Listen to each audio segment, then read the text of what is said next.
নমস্কার, আমি সুদেশনা। আপনারা দেখছেন আরপি সোনার বাংলা নিউজ। সাথে সাথে খবর পেতে জুড়ে থাকুন আমাদের চ্যানেলের সাথে। সবার আগে খবর পেতে সাবস্ক্রাইব করুন আমাদের চ্যানেলটিকে আর বেল বাটন ক্লিক করতে ভুলবেন না। আরপি সোনার বাংলা নিউজ, সবার সাথে সবার পাশে।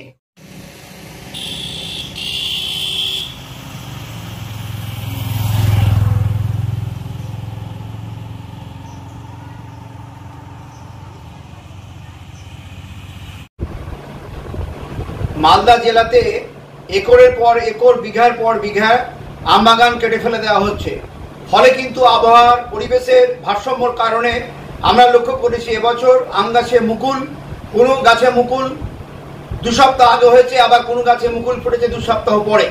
স্বাভাবিক কারণে আমরা লক্ষ্য করছি যে আমাদের কিছু আম চাষি, আম ব্যবসায়ী বন্ধুরা যে সমস্ত আম পরিপক্ক হয়নি, ম্যাচুয়ার্ড হয়নি, সে সমস্ত আম গাছ থেকে পেরে তারা কিন্তু বাজারজাতকরণ করছে।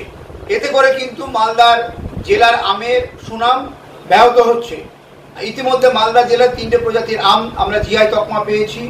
বিশ্ব খ্যাতি মালদার যে আম, এই আমের মান অক্ষুণ্ণ রাখতে আমরা আম চাষি, আম ব্যবসায়ী বন্ধুদের কাছে অনুরোধ করব, কোনোভাবেই কোনো আনম্যাচুয়ার্ড আম আপনারা গাছ থেকে আপনারা পারবেন না, এবং কোনো আমে আপনারা কার্বাইড দিবেন না। আমে কার্বাইড দিলে সে আমের গুণগত মান নষ্ট হয়। এতে করে মালদার আমের যে সুনাম, সে সুনাম নষ্ট হবে। আমরা আপনাদের কাছে আবেদন করবো, আম চাষি, আম ব্যবসায়ীদের বন্ধুদের কাছে, কোনোভাবেই কোনো আমে আপনারা কার্বাইড দিবেন না। কার্বাইড না দিয়ে ম্যাচুয়ার্ড আম গাছ থেকে পেরে আপনারা বাজারজাত করুন।